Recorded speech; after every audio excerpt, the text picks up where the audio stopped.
আলাইকুম প্রিয় 2026 সালের এইচএসসি পরীক্ষার্থী, তোমাদের উদ্দেশ্যে কিছু কথা। তোমাদের পরীক্ষা যাতে ভালো হয়, কাঙ্ক্ষিত স্যাটিসফ্যাকশন যাতে আসে, সেই জন্য মহান স্রষ্টার কাছে প্রথমেই প্রার্থনা করছি। পরীক্ষার সময় টেনশন মুক্ত থাকা, সুস্থ মনে সুস্থ শরীরে পরীক্ষা দিতে পারাটা এটা খুবই জরুরি। পরীক্ষা যেদিন যেটা হয়ে যাবে, ওই পরীক্ষাটা দিয়ে এসে ওই বিষয় নিয়ে আর টেনশন করবে না, ওইটা নিয়ে আর ভাববেই না। পরবর্তী যে পরীক্ষা আছে সেটা নিয়ে প্রস্তুতি শুরু করবে। পরীক্ষার খাতায় যে বৃত্ত ভরাট যেগুলো করতে হয়, রোল নাম্বার, রেজিস্ট্রেশন নাম্বার, এগুলো অবশ্যই সঠিকভাবে পূরণ করবে, যাতে কোনো কাটাছেঁড়া না হয় সেদিকে খেয়াল রাখবে। এমসিকিউ এর যে বৃত্ত ভরাট, সেটা কোনোভাবেই একই দাগে দুইটা বা তার বেশি বৃত্ত ভরাট করা যাবে না, একটা বৃত্তই ভরাট করবে। তুমি একটা বৃত্ত ভরাট করেছ, পরে মনে হলো যে এটা ভুল হয়েছে, পাশেরটা হবে, তো সেটা কেটে দিয়ে আরেকটা লিখি, এটা কখনোই করবে না, এটা কখনোই করা যাবে না। ভুল হলে সেটা ভুল, কেটে দিয়ে সঠিক করে লেখা যায় না।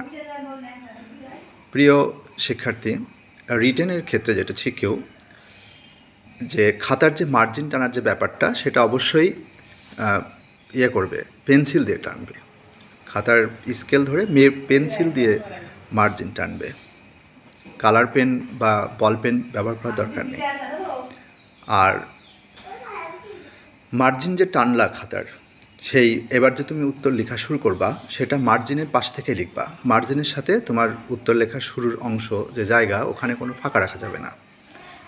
হ্যাঁ, তবে একটা প্রশ্নের উত্তরের মধ্যে যদি আরেকটা প্যারা আসে বা একাধিক প্যারা আসে, সেই প্যারাগুলো তুমি মার্জিনের 1 আঙুল বা 2 আঙুল দূরত্ব থেকে শুরু করতে পারো।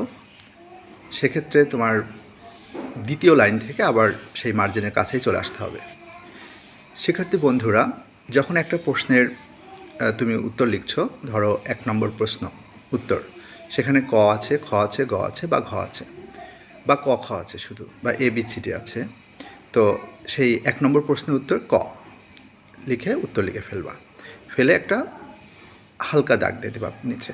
আবার 1 নম্বর প্রশ্নের উত্তর খ লিখে এরকম দাগ দিয়ে দেবা। যখন 1 নম্বর প্রশ্ন সব লেখা হয়ে গেল, তুমি পুরোটাই একটু বড় করে দাগ দিয়ে দিলা, এন্ডিং মার্ক সেটা বোঝাই দিতে হবে, যাতে এক্সামিনার স্পষ্ট করে বোঝে যে 1 নম্বর প্রশ্নের সমস্ত এই 1 নম্বর দাগে যে প্রশ্নগুলো ছিল সেগুলোর উত্তর লেখা হয়ে গেছে। এবং এর পরবর্তীতে যেটা শুরু হবে সেটা অবশ্যই দৃষ্টিগোচর হতে হবে সহজেই, যে এটা 2 নম্বর অর্থাৎ 1 নম্বর না। মানে একটা প্রশ্নের উত্তর লেখা শুরু হয়ে গেলে আরেকটা প্রশ্নের উত্তর যখন আমি শুরু করব, সেটা স্পষ্ট করে শিক্ষক এক্সামিনারকে বোঝাতে হবে, নাইলে কিন্তু তোমার নাম্বার পেতে কষ্ট হয়ে যাবে বা ধরো মিক্সড হয়ে যেতে পারে।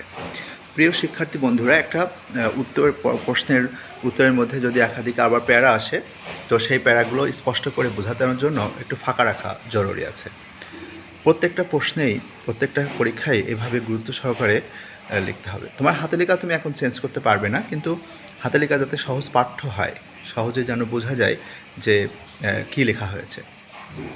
আমি ইংরেজির একজন সহকারী অধ্যাপক, আমি ইংরেজি পড়াই, সেই হিসেবে আমি ইংরেজির ব্যাপারে কিছু কথা বলতে চাই। এবং একসাথে আমি যশোর মাধ্যমিক উচ্চ মাধ্যমিক শিক্ষা বোর্ডের ইংরেজি প্রথম পত্রের একজন এক্সামিনার।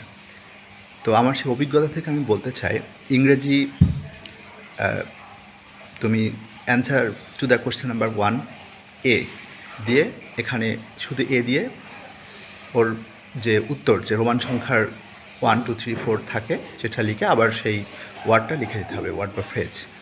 এভাবে বি দিয়ে আবার তার সাথে যেটা 1 2 3 4 এর মধ্যে যেটা উত্তর আসে সেটা লিখে দিতে হবে। এভাবে যতগুলো এমসিকিউ থাকবে, 5টা এমসিকিউ থাকবে, 5টা এমসিকিউ এভাবে লিখে ফেলতে হবে।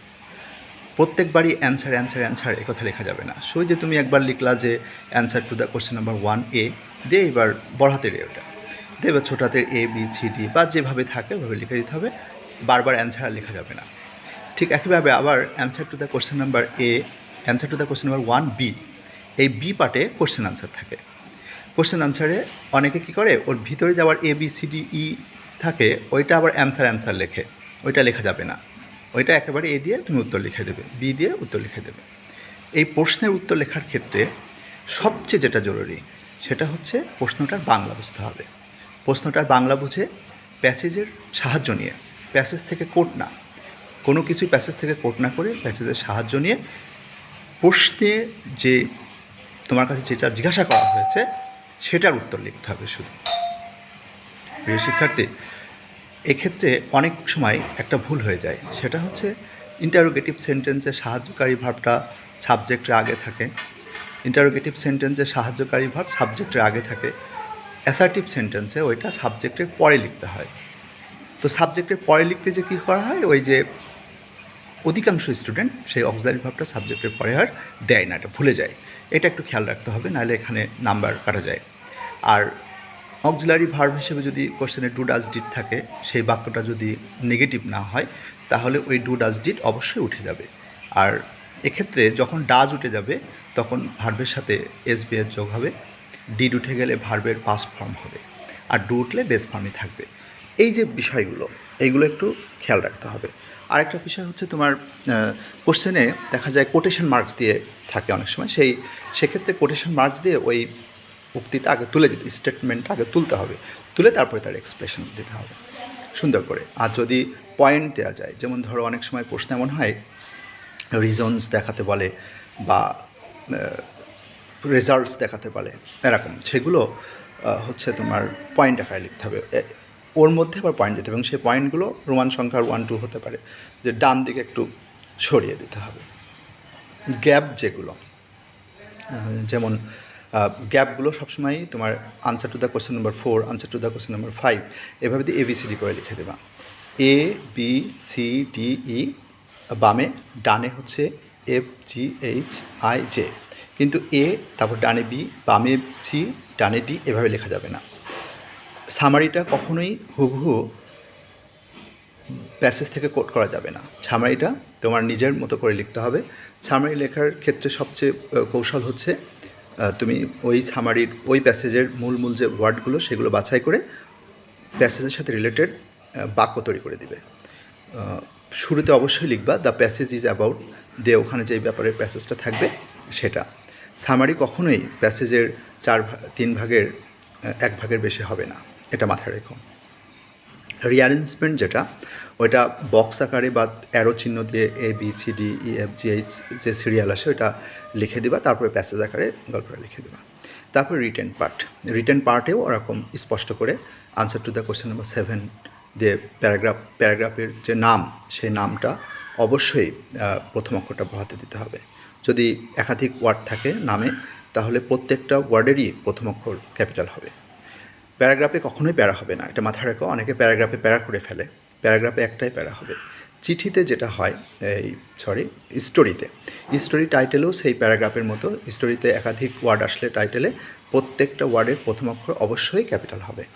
স্টোরিতে অনেক সময় ডায়ালগ আসে, যে ক্যারেক্টাররা কথা বলে একে অপরের সাথে, সেই ডায়ালগগুলো অবশ্যই যদি ইনডাইরেক্ট না হয়, ডাইরেক্ট হয়, তাহলে সেটা অবশ্যই কোটেশন মার্কসের মধ্যে দিতে হবে, এটা খুব জরুরি।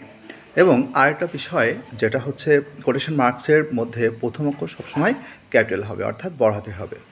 আর হচ্ছে তোমার টেন্সের যে ব্যাপারটা, প্রেজেন্ট টেন্সে যদি আসে, যেমন 2 জন ক্যারেক্টার যদি কথা বলে তাহলে সেখানে প্রেজেন্ট টেন্স আসতে পারে।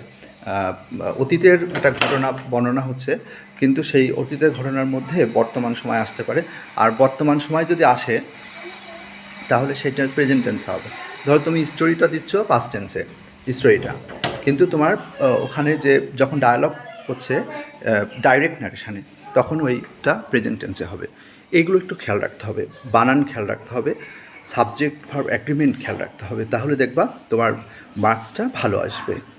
চিঠি বা ইমেইল যেহেতু পাস মার্কস, এখানে এক পেজই যথেষ্ট, কেউ যদি বেশি লেখে তাতে কোনো সমস্যা নেই, কিন্তু যদি চিঠিটা বিদেশে যায় তাহলে সেক্ষেত্রে অবশ্যই বাই এয়ার এই কথাটা লিখতে হবে স্ট্যাম্পের জায়গায়। আর যদি দেশের মধ্যে থাকে তাহলে বাই এয়ার না হয় শুধু স্ট্যাম্প খামাখাতে হবে। ইমেইল হলে তো এগুলো দরকার নেই। আর গ্রাফ চার্ট অবশ্যই আঁকাবে না। গ্রাফ চার্টে যে কোশ্চেন দেওয়া থাকে সেখানে লিখবা দ্য গ্রাফ বা the pie chart is about দিয়ে যে বিষয়ে সে বিষয়ে, তারপর তার ইন্ট্রোডাকশান দিয়ে 3টা প্যারায় এটা লিখবা। প্রথম প্যারায় তার ইন্ট্রোডাকশান, দ্বিতীয় প্যারায় বর্ণনা, তৃতীয় প্যারায় মন্তব্য দিয়ে দেবা, ঠিক আছে? আর থিম যেটা কবিতা থেকে আসবে, থিম সাধারণত থিমটা হচ্ছে তোমার কবিতা থেকে যেহেতু আসবে একটু মুখস্থ করতে পারলে ভালো হয়। তো না পারলেও যে মূল বিষয় কবিতাটার সেটা অল্প করে লিখতে, ওখানে 50 ওয়ার্ডের মধ্যেই লিখতে বলা হয়। প্রিয় শিক্ষার্থী, এটা ছিল সংক্ষেপে ফার্স্ট পেপারের ইংরেজি ফার্স্ট পেপারের উপস্থাপনার ব্যাপার। আমি আরেকটা ভিডিওতে দ্বিতীয় পত্রের ব্যাপারে আলোচনা করব। তোমরা যদি আগ্রহী থাকো কমেন্টে জানাবে, তাহলে আমি বা তোমাদের যদি কোনো প্রশ্ন থাকে সেটাও তোমরা কমেন্টে জানাবে। খাতায় রঙিন করার দরকার নেই, রঙিন পেন ব্যবহার করার দরকার নেই, পেন্সিল দিয়ে কালো কলম দিয়ে লিখে দেবে। তবে answer to the question number এর নিচে তুমি হচ্ছে একটা মার্কার পেন ব্যবহার করতে পারো, তাও যেন সেটা জেল না হয়।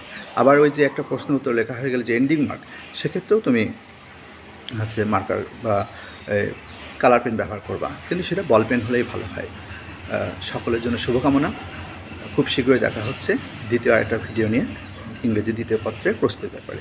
ততক্ষণ ভালো থাকবে, টেনশন মুক্ত থাকবে। আল্লাহ হাফেজ।